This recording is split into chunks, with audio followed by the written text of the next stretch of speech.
we're back. Thanks for joining us. Now, tech giants like Google, Facebook, and Apple didn't start out as big companies right away. In fact, they were all once startups. That's right. In the Philippines, there's also quite a number of promising startup ideas, but not all do succeed due to lack of investors. In this report, our Rex Remitio tells us how startups here can get local support.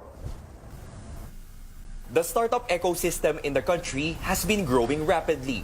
More and more young professionals are starting their own ventures. The Department of Information and Communications Technology says a startup is a registered business entity that's less than 5 years old. A study shows there are now more than 300 startups in the Philippines. Most of them were founded between 2012 and 2017. Startups are also important for an economy to grow further, as how global blockchain funding platform called Dsion sees it. We believe that with the sufficient support from the government, the startup companies can be the leading factors of the economy in the Philippines. Dsion supports startups through its funding platform. It also organizes a pitching competition called the Dsion StartUp Challenge. It aims to find the most promising startups that need funding, since getting investors is a challenge for Filipino startups. Among the finalists are the Wagtails, an app for dog lovers. I wanted to build an app to make dogs happy. PearlPay, an app interconnecting all banking and payment industries. 99% of all transactions here in the Philippines are still in cash or check. Chupitero, which seeks to help stock investors to trade wisely. Cropital, a platform connecting anyone to help finance farmers. And the winner in the Startup Challenge, Line Care, which is an online medical platform.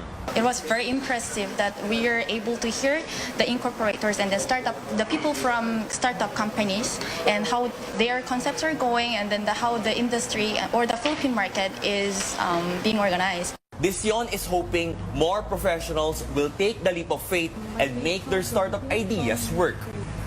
Rex Remitio, CNN, Philippines. All right. Well, I think it's awesome that there is an entity like that where startups can approach them, pitch their ideas, and it's sort of like a competition. So it really makes them strive to be better and come up with the best, most effective ideas. But at the same time, you remember when Samuel Burke was here, he was saying one of the problems hindering innovations here in the Philippines is our slow internet. That's true, though. No, it really, kung mabagal yung internet mo, how are you going to be able to move on? But again, it's always nice to have ideas and then have people like this, because there are a lot of creative minds all over the country, and to have a lot of startups, and also this challenge, like what you said, it's a competition, so it's a challenge. It really challenges you, because you see someone doing better, you see someone, ganda nung concept na dun sa ano, I have to, find ways to improve my stuff. Well, with a third telco, hopefully our internet will be faster, right? By next year, and we do have great minds here in the Philippines. A lot of them actually leave the Philippines and work in a lot of startups, abroad. So it's nice if we can actually contain them here, build them up, and, put the Philippines back on the map. Yeah. There you go. Go, rah-rah. Number one cheerleader right over here. Mama Christine is so happy cheering you on. In the meantime, we bring you more